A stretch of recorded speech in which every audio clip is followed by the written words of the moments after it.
Hello everyone, welcome to our channel जहां पर हम कर रहे हैं इडियम एंड फ्रेज। आज हम के और एल अल्फाबेट के इडियम एंड फ्रेज करेंगे। आज का हमारा पहला इडियम है कैंगरू कोर्ट।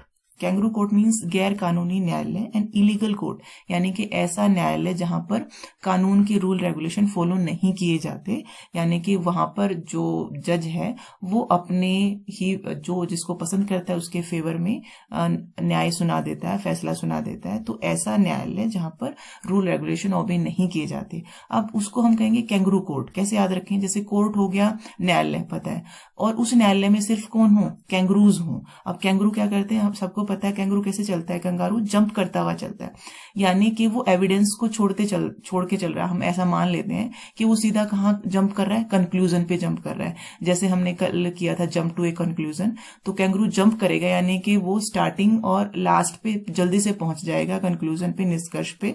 उसकी छानबीन नहीं करेगा। उसके बाद जो केस आया है, उसके कोर्ट में जो केस आया है, उस केस के सभी तथ्यों को नहीं देखेगा बारीक से। वो उनको जंप करता हुआ चलेगा, यानी कि तथ्यों को छोड़ता हुआ चलेगा, रूल रेगुलेशन को छोड़ता हुआ चलेगा, उनको नहीं मानेगा। तो इस तरह से आप याद कर सकते हो कि कंगारू जो होते हैं, वो कंगारू कोर्ट ऐसी कोर्ट जहां पे कंगारू हो, और कंगारू क्या करते हैं? वो जंप करते हुए चलते हैं, रूल रेगुलेशन को छोड़ देते हैं, रूल रेगुलेशन को जंप करते हुए चलते हैं। तो उसको बोलेंगे गैर कानूनी न्यायालय। नेक्स्ट है keep one's card close to one's chest. इसका मतलब है किसी बात को छिपाना या हाइडिंग समथिंग।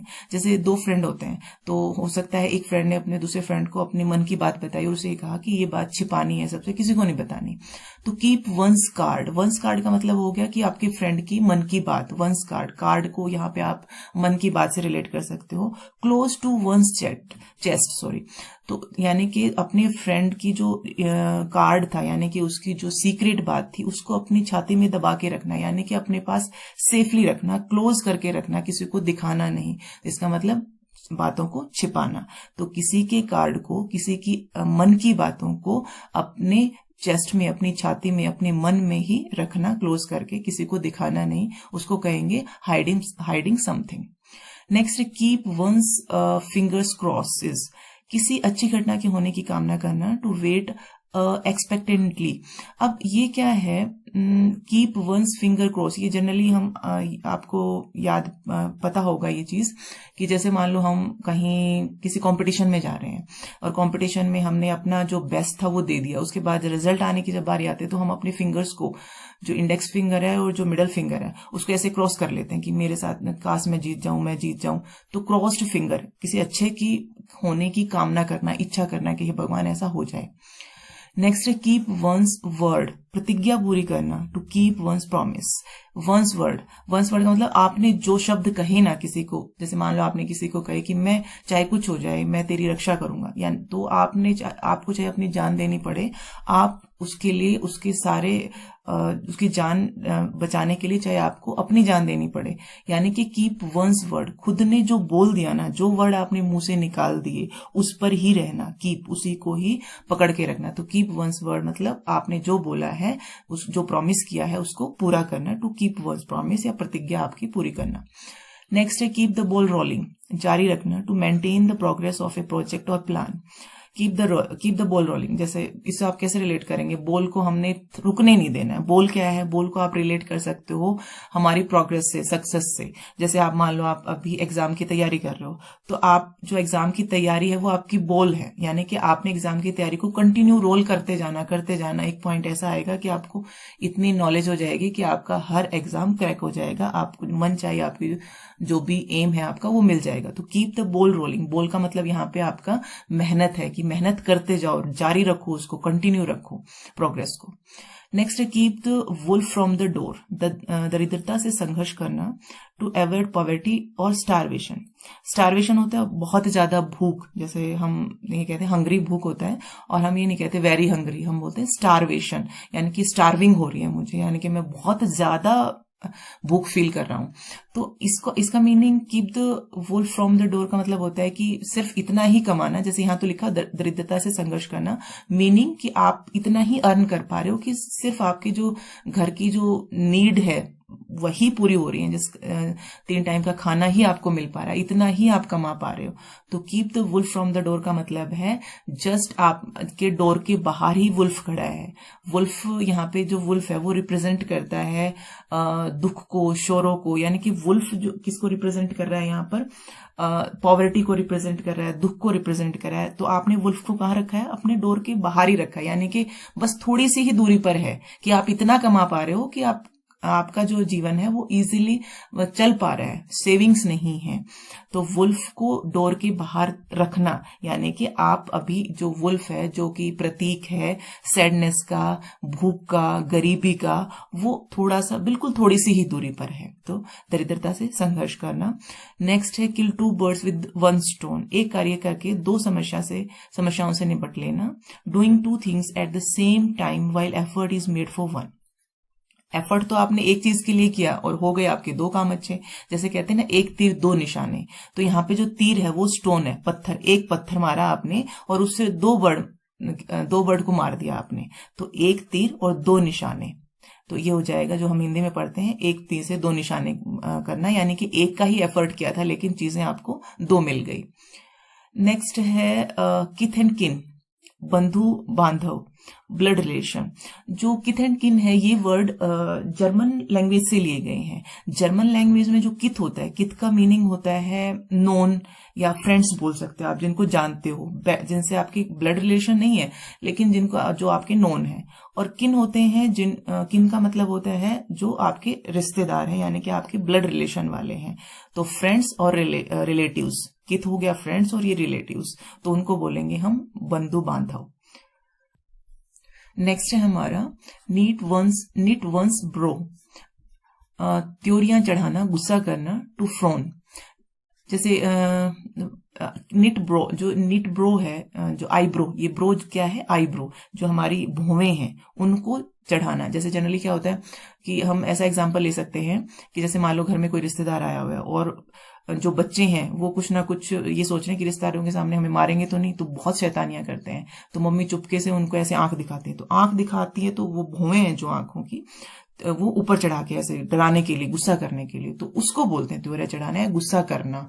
यानी कि साइलेंट जो गुस्सा होता है, हम बोलते नहीं, अपने सिर्फ फेस एक्सप्रेशन से आंखों की भौं को ऊपर चढ़ाकर जो एक्सप्रेशन देते हैं उसको कहते हैं NEET once bro.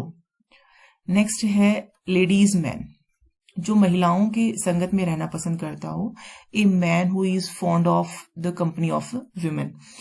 Ladies man, ये तो बिल्कुल इजी है, देखिए समझ में आ रहा है कि लेडीज मैन यानी कि औरतों का आदमी, यानी कि ऐसा आदमी जो औरतों की कंपनी को पसंद करता हो, उसका शौक हो औरतों की फ्रेंडशिप करना। नेक्स्ट है लेम एक्सक्यूज। लेम एक्सक्यूज को हम कहेंगे असंतोषजनक बहाना, फोल्स एक्सक्यूज या बेसलेस एक्सक्यूज, यानी कि ऐसा बहाना बनाना जो सबको पता चल जाए हाँ झूठ बोल रहा है ये, वैसे फालतू का बहाना बना रहा है। तो लेम होता है लंगड़ा।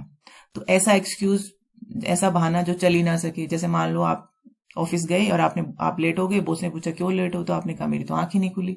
अब आंख ही नहीं खुली तो जस्ता नहीं है ना कि भाई आप अलार्म लगा सकते हो, घर का कोई मेंबर आपको उठा सकता है। मतलब अच्छा एक्सक्यूज नहीं था, संतोषजनक नहीं था कि इसकी वजह से आप लेट हो गए। तो लेम एक्सक्यूज, ऐसा एक्सक्यूज जो लंगड़ा हो, यानी कि वो ठीक से चल भी ना पाए, जिसपे कोई विश्वास ही ना करे, उसको कहेंगे असंतोषजनक बहाना। नेक्स्ट है लेफ्ट हैंडेड कॉम्प्लीमेंट, प्रशंसा के रूप में अपमान, an insult disguised as a compliment. Disguised as a compliment, यानी कि कॉम्प्लीमेंट तो मिल रहा है, आप कॉम्प्लीमेंट होती प्रशंसा, यानी कि कोई कहता है ना वाह कितने अच्छे बाल है, कितनी अच्छी ड्रेस है, तो कॉम्प्लीमेंट तो दे रहा है, लेकिन लेफ्ट हैंडेड अगर उसके आगे लग गया तो वो कॉम्प्लीमेंट मजाक उड़ाने की वे में होगा। जैसे कोई ये कहे हाँ अब तो तुम अच्छा दौड़ लेते हो, बहुत अच्छा रनिंग करना शुरू कर दिया, किसी एथलीट को अगर कोई बोले, लेकिन तुम फर्स्ट तभी आ सकते हो जब तुम अकेले ही दौड़ रहे हो, यानी कि अकेले ही दौड़ रहे हो तो फर्स्ट आओगे। इट मीन्स वो कॉम्प्लीमेंट दे रहा है कि आप अच्छा दौड़ रहे हो लेकिन फर्स्ट नहीं आ सकते, फर्स्ट तो तुम तभी आओगे जब अकेले ही दौड़ोगे। या फिर हम ये कह सकते हैं कि जैसे कोई ये कहते कि वाह आपके बाल तो बड़े सुंदर हैं, आप कितने दिनों में कलर करते हो इनको, यानी कि कॉम्प्लीमेंट तो दिया जा रहा है लेकिन वो उसकी इंसल्ट के वे में दिया जा रहा है, उसकी जो हंसी उड़ाने के वे में दिया जा रहा है, क्योंकि राइट हैंडेड होता है, राइट मीन्स सही सही कॉम्प्लीमेंट, आप ऐसे भी याद कर सकते हो। राइट हैंडेड कॉम्प्लीमेंट का मतलब है वास्तव में राइट सही वाला कॉम्प्लीमेंट, और लेफ्ट हैंडेड हो गया तो सही कॉम्प्लीमेंट नहीं है, वो आपका मजाक उड़ाने के लिए, इंसल्ट के लिए कॉम्प्लीमेंट दिया जा रहा है। नेक्स्ट है लॉयंस शेयर, सबसे बड़ा हिस्सा, लार्ज पार्ट, बिल्कुल इजी है लॉयंस शेयर। मान लो ये कहां से आप याद कर सकते हो, जैसे किसी जंगल में है तो किसी ने शिकार किया, मान लो किसी भी एनिमल ने शिकार किया, तो शिकारी ये कहा गया कि यहाँ पे जो शिकार करेगा वो सभी में बांटा जाएगा। तो लोयन तो भाई राजा है, तो उसको सबसे बड़ा हिस्सा दिया जाएगा, क्योंकि ताकतवर को सबसे बड़ा हिस्सा दिया जाता है। तो लोयन शेयर का मतलब है भी उसको बड़ा हिस्सा देना पड़ेगा, वो ताकतवर है, तो सब बड़ा हिस्से को, सबसे बड़ा हिस्सा या लार्ज पार्ट को बोलेंगे लोयन शेयर। नेक्स्ट है लाइव इन एवरी टावर, संपन्नता में जीना एवं आम लोगों के दुख से खुद को दूर रखना, यानी कि living in comfort and being unaware of realities of the other miseries. Live in ivory tower, यानी कि कह रहा है कि आप एक आवरी टावर के ऊपर रह रहे हो। आवरी टावर, आवरी एक्चुअली क्या है, आवरी एक मटेरियल है, व्हाइट मटेरियल, जो पशुओं के दांत से बनाया जाता है, जो बहुत हार्ड होता है। यानी कि आप एक आवरी टावर, यानी कि एक बहुत हार्ड टावर पर ऊपर, कहीं टावर के ऊपर रह रहे हो, यानी कि आपके नीचे जो लोग हैं उन्हें क्या दुख है, क्या तकलीफ है, आप उनको नहीं समझ सकते, उनकी फीलिंग से दूर है।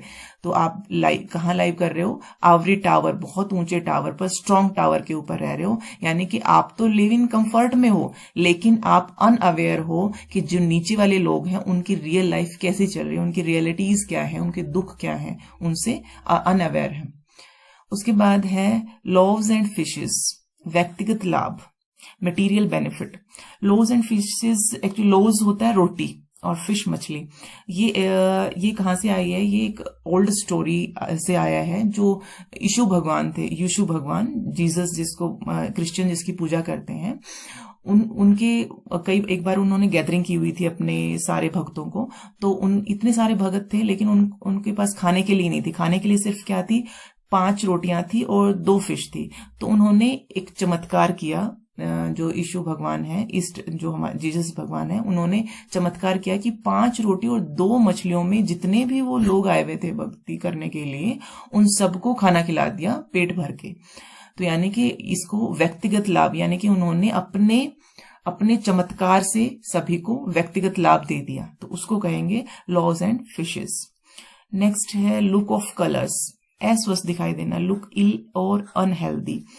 अब ऑफ कलर्स, जैसे ऑफ कलर किसे कहेंगे, कलर ऑफ हो गया, यानी कि डल हो गया है, तो of colour. Look of colour यानी कि दिखाई देना, डल दिखाई देना। जैसे हम कई बार कहते हैं ना, तेरे चेहरे का रंग क्यों उतरा हुआ है, जैसे कोई बीमार होता है तो चेहरा डल हो जाता है, और अगर कोई स्वस्थ है तो एकदम से चमकदार चेहरा मिलेगा, एक्टिव मिलेगा। तो लुक ऑफ कलर्स यानी कि चेहरे का कलर फीका पड़ जाना, ऑफ कलर्स फीका पड़ जाना, यानी कि अस्वस्थ दिखाई देना। इल, बीमार हो जाओगे तो चेहरे की हवाइयां वैसे ही उड़ जाएंगी, चेहरे का जो कलर है वैसे ही आपका ऑफ हो जाएगा। नेक्स्ट है लुक थ्रो कलर्ड ग्लासेस, झूठे आवरण में देखना, टू सी विद डिफरेंट और रॉन्ग व्यूज। जब अब ये भी बिल्कुल इजी है। लुक थ्रू कलर्ड ग्लासेस यानी कि आपने मान लो बहुत चिलचिलाती धूप है और आपने कलर्ड सनग्लासेस लगा लिए, तो आपको चिलचिलाती धूप थोड़ी ना दिखेगी, आपको ऐसा लगेगा सब जगह पे छांव ही छांव है। यानी कि जैसे कलर का भी आप चश्मा लगाओगे, ब्लू लगा रहे हो तो आपको ब्लू दिखाई देगा, ग्रीन लगा रहे हो तो ग्रीन। यानी कि आपने क्या किया है, झूठे आवरण को देख रहे हो, वास्तव में ऐसा नहीं है, सिर्फ आपने कलर्ड ग्लासेस पहन लिए, इसीलिए आपको वास्तविकता नहीं दिखाई दे रही, जो झूठा आवरण है वो दिखाई दे रहा है। उसके बाद है लंप इन द थ्रोट, गला भर जाना भावनात्मक क्षण में, ए टाइट और uncomfortable feeling in throat due to emotions. Lump, वैसे लंप होते गांठ को लंप बोलते हैं, तो अगर हम हिंदी देखें तो लंप इन थ्रोट, गले में गांठ हो जाना, लेकिन इसका मीनिंग गले में गांठ हो जाना नहीं है, ये एक फीलिंग को शो करता है। जैसे मान लो हम बहुत दुखी हैं और हमें रोना आ रहा है, तो हम जब रोते हैं तो हमारा गला भर जाता है, बोला नहीं जाता हमसे, एकदम से यहाँ से जो गला है वो खिंच जाता है, बोलने में दिक्कत होती है। तो एक टाइट और uncomfortable feeling in the throat, तो उसको हम कहेंगे लंप इन द थ्रोट, यानी कि ऐसा फील हो रहा है कि जैसे गांठ आ गई है गले में, बोला ही नहीं जा रहा है, उसको कहेंगे लंप इन द थ्रोट। ये थे आज की इडियम एंड फ्रेज। मिलते हैं नेक्स्ट वीडियो में। धन्यवाद। जय हिंद, जय भारत।